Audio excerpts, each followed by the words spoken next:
I'm going to talk about the types of excuses that there are.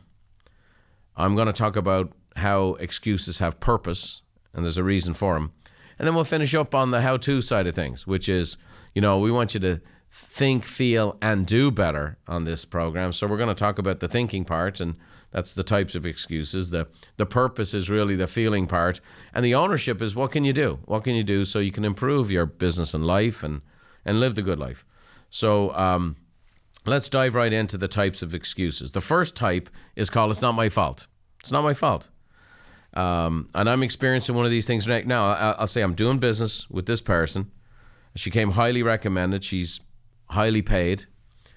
And anytime there's a challenge, we're doing a fairly good sized project, but anytime there's a problem, she blames somebody else. It's not my fault. And what has happened is somebody who she probably doesn't realize just how many referrals I can send her. We had Ben Stewart on here with one of our financial podcasts. Ben Stewart has received hundreds of referrals from me over the past 20 years.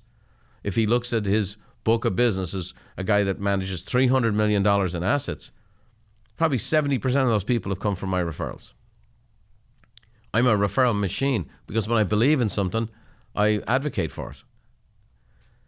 This person has lost my advocacy, and she's very good at what she does because every time we get into any kind of difficulty, it's not my fault. Henry Cloud said, blame is a sort of comfort food for the soul. It diverts us from the effort of owning responsibility. And that's where we're going to end up. Take responsibility. To me, like Beverly said to me one time, she goes, well, what do you want from this gal? Just saying, hey, I screwed up. Sorry. And that would be it. I'd be great. In fact, I would feel better about her. I'd feel good. Yeah, great. That's right. It was a screw up. We made a bit of a mistake. Let's not do that again and go on to the next one. That's it. And if you find in public life, by the way, when a public personality screws up, if they just come out and admit it, people are very forgiving. People will move on. But when we make excuses, it's not my fault. And the worst type of that is when we say it to ourselves, it's not my fault. Now what happens is it removes the opportunity to take ownership.